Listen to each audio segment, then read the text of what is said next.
అది ఇప్పుడు ఉన్న మామూలు శివలింగం అయితే కాదు, అది 900 ఏళ్ళ. ఇది మాహిష్మతి సామ్రాజ్యం ఫ్రంట్ వ్యూలా ఉంది. బహుశా రాజమౌళి గారు ఇక్కడికే వచ్చి దీన్నే కాపీ కొట్టుంటారనుకో. హిందూ దేవాలయంలో జైన బాహుబలి స్టాచ్యూ ఎందుకు ఉందని చూస్తున్నారా? కానీ బ్రిటిషర్స్ ఇక్కడి నుంచి వాటిని వారి దేశానికి తీసుకొని పోయారు.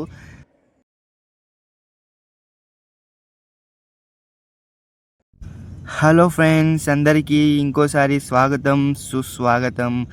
ఫ్రెండ్స్, మీ అందరికీ తెలిసిందే కదా, ఈరోజు మనమైతే హొయసలేశ్వర టెంపుల్ దగ్గర అయితే ఉన్నాము. లాస్ట్ వీడియోలో ఈ టెంపుల్ చుట్టూరు ఉన్న శిల్పకళల్ని అయితే ఎక్స్ప్లోర్ చేసాం.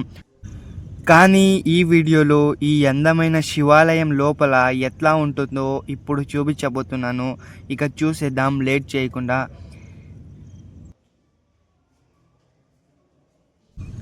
ఇవి శివాలయం లోపల ఉన్న స్తంభాలు. ఒక్కొక్కటి ఒక్కో డిజైన్లో అయితే ఉన్నాయి చూడండి. వీటిని ఎట్టా ఇంత పర్ఫెక్ట్ రౌండ్గా చేశారన్నదే చాలా షాకింగ్ అయితే ఉంటుంది. ఇక అక్కడ కనిపిస్తున్న స్టాచ్యూ ఏమో శాంతలదేవి భరతనాట్యం చేస్తున్న ఫోజ్లో అయితే ఉంది. టోటల్ అవి 71 ఈ టెంపుల్ మొత్తం ఉండే. కానీ బ్రిటిషర్స్ ఇక్కడి నుంచి వాటిని వారి దేశానికి తీసుకొని పోయారు. అంతా మన నుంచి దోచుకొని వెళ్ళిపోయారు బ్రిటిషర్స్. ఈ విగ్రహం కూడా వదలలేదు అందులో. చూడండి ఒక్కోటి ఎంత అద్భుతంగా స్తంభాలు అయితే ఉన్నాయో. ఇక పైన సీలింగ్ అయితే ఇట్లా ఉంటుంది. బ్రహ్మ విష్ణు మహేశ్వర వాటి బొమ్మలు అయితే అక్కడ చెక్కారు. టాప్లో చెక్కారంటే ఇంకా వేరే టాప్ లేచిపోయే సీన్ ఇదంతే. చూస్తున్నారు కదా, ఇదంతా ఉండేది టాప్లో. ఈ టాప్లో ఎలా చెక్కారా బాబు.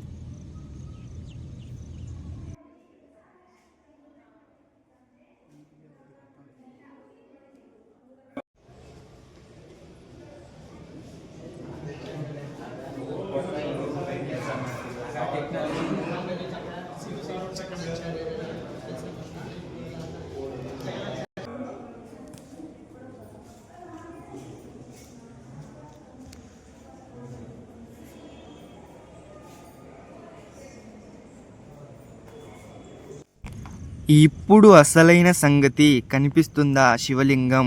అది ఇప్పుడు ఉన్న మామూలు శివలింగం అయితే కాదు, అది 900 ఏళ్ళ శివలింగం. కళ్ళారా చూసుకోండి.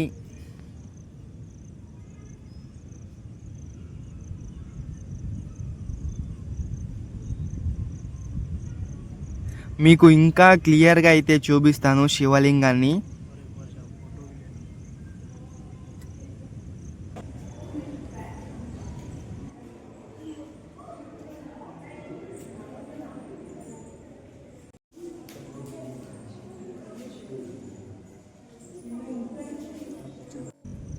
చూసుకోండి, ఇంకా క్లియర్గా అయితే చూసుకోండి శివలింగాన్ని.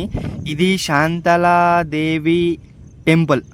ఇది నేను చెప్పాను కదా, ఒకే గుడిలో రెండు శివలింగాలు అయితే ఉంటాయి. ఇవి శాంతలాదేవికి అంకితం చేసి కట్టిన శివలింగం అన్నమాట. ఇక్కడ ఇద్దరు కనిపిస్తున్నారు కదా, వాళ్ళు ద్వారపాలకులు. ఒకరు భృంగికేశ్వర, ఇంకోరు నందికేశ్వర. వారు స్వామికి సేవ చేసేవారు అని అర్థం. ఇది ఈ శివలింగం బయట ఉన్న అసలు వ్యూ. ఇక ఇప్పుడు మనమైతే హొయసలేశ్వర శివలింగం దగ్గరకైతే పక్కనే ఉంది. ఇదే గుడిలో ఇది చూస్తున్నారు కదా, ఇది మాహిష్మతి సామ్రాజ్యం ఫ్రంట్ వ్యూలా ఉంది. బహుశా రాజమౌళి గారు ఇక్కడికే వచ్చి దీన్నే కాపీ కొట్టుంటారు అనుకుంటా. సరిగ్గా వీడియోలో అయితే క్లియర్గా లేదు. మీరు లైవ్లో చూస్తే అయితే మీరు కూడా అట్టానే అనుకుంటారు. చూస్తున్నారు కదా, అచ్చం మాహిష్మతి సామ్రాజ్యంలానే ఉంది. కానీ ఇది ఒక గుడికి కట్టిన చిన్న గుడికి గోపురం చూడండి ఇట్లాంటిది. ఇది అంత సిమిలర్గా లేదు, కానీ అదైతే ఫస్ట్ చూపించింది అయితే సేమ్ అలాగే సిమిలర్గా ఉంది. ఇట్లాంటి గుడి కోసం అక్కడ కట్టారు.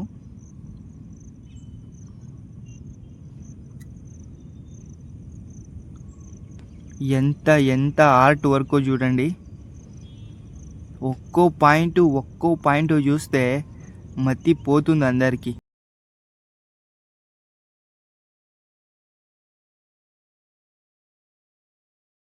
ఇప్పుడు మేము నించున్న ప్లేస్ ఉంది కదా, అది 900 ఏళ్ల క్రితం శివుడి కోసం ఇక్కడ నృత్యం చేసేవారు శాంతలాదేవి. ఇప్పుడైతే మనం నించున్నాం. ఎంత గ్రేట్ కదా.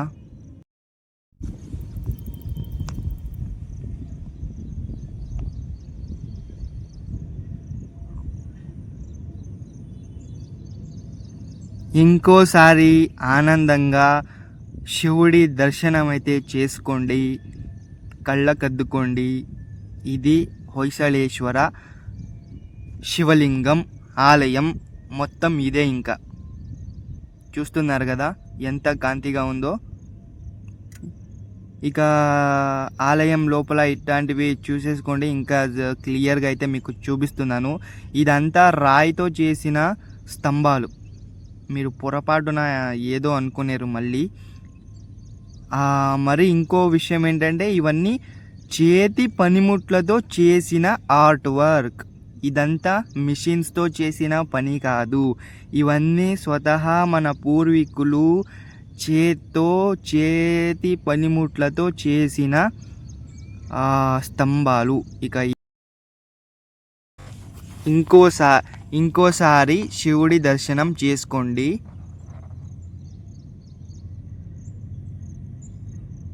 ఇది శివుడి ముందున్న నంది. ఎక్కడికి వెళ్ళినా ఆయన వెంటే ఉంటుంది. ఇది లోటస్ డిజైన్లో అయితే చేశారు.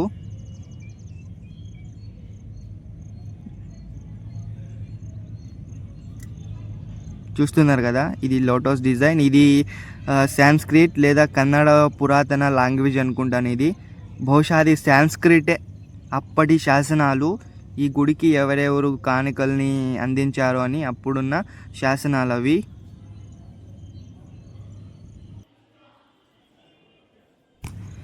ఇంతటి అందమైన, ఇంతటి గొప్ప హ్యాండ్ క్రాఫ్ట్ ఆర్ట్ ఉన్న, ఇంతటి గొప్ప హిస్టారికల్ కథ ఉన్న టెంపుల్ ఇండియాలో తప్ప వేరే ఎక్కడైనా చూపిస్తే వాడికి లైఫ్ టైం సెటిల్మెంట్.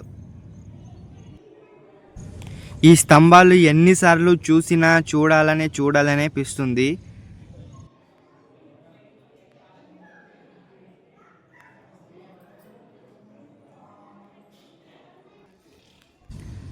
ఇప్పుడైతే ఇక నందీశ్వరుడి స్టాచ్యూ దగ్గరికి అయితే వచ్చేసాము. నిన్ననే చెప్పాను కదా, ఇక్కడ 2 స్టాచ్యూస్ అయితే ఉంటాయి. ఇది ఇండియాలోనే 7వ అతిపెద్ద నందుల్లో ఒకటి.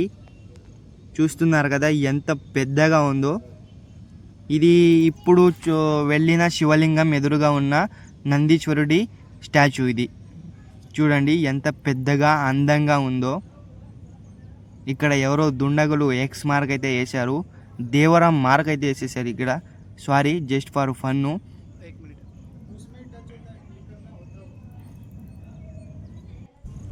చూడండి దీని ఫ్రెండ్, దీని పక్కలోనే అక్కడ ఉన్నాడు నందీశ్వరుడు, ఇంకో నందీశ్వరుడు.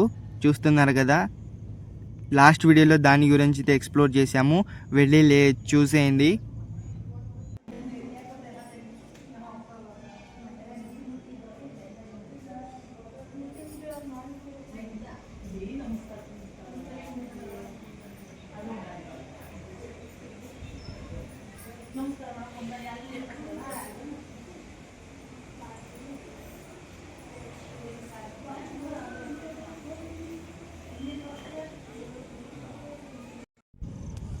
ఇప్పుడు చూస్తున్నారు కదా ఈ స్టాచ్యూలన్నీ ఎలా నాశనమైపోయాయో.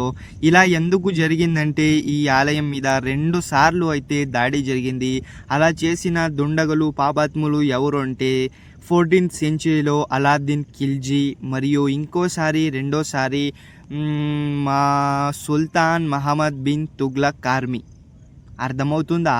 మహమ్మద్ బిన్ తుగ్లక్ కార్మీ అయితే దీన్ని 2 సార్లు అటాక్ చేశారు. అందుకోసమే ఇలా డ్యామేజ్ అయిపోయింది. అలాగే ఇంకా కొంచెం అన్ఫినిష్డ్ వర్క్ అయితే అట్లానే ఉంది. చూడండి ఎలా నాశనం అయితే చేసేసారు. ఇంకో మెయిన్ పాయింట్ ఏంటంటే ఇక్కడ లోకల్స్ కూడా వీటిని నాశనం చేసి ఉండొచ్చు. చూస్తున్నారు కదా, బాడీ మొత్తం వదిలేసి అన్ని తలల్ని ఎగరగొట్టేశారు. డైరెక్ట్గా కొట్టలేమని ఇలా స్టాచ్యూలో ఉన్న తలని అయితే ఎగరగొట్టేశారు.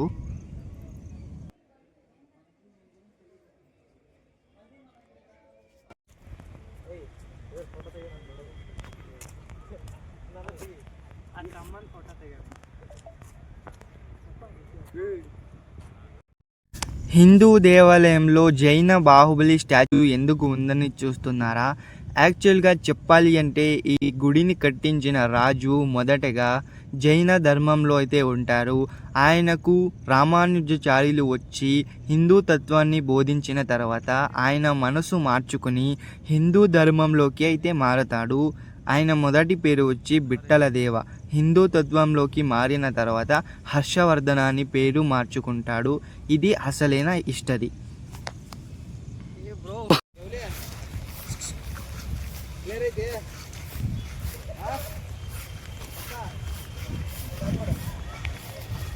हौला ये है क्या? उसको ऐसा करता है ना, उसको क्या बोलते हैं? इन है क्या? जल नहीं रे, इसको ऐसा करता है ना, कंगी. कंगी है क्या?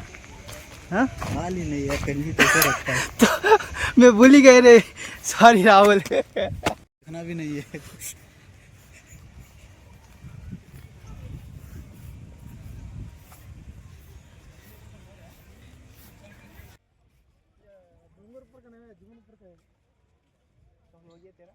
हो गया तेरा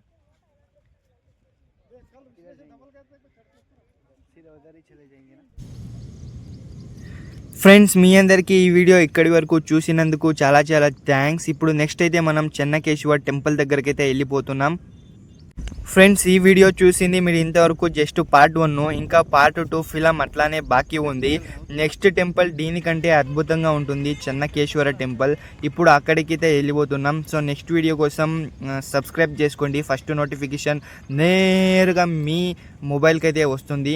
అలాగే లైక్ చేయడం మర్చిపోకండి. ఈ వీడియోని ఇంతవరకు సపోర్ట్ చేసినందుకు thanks and take care. Good bye.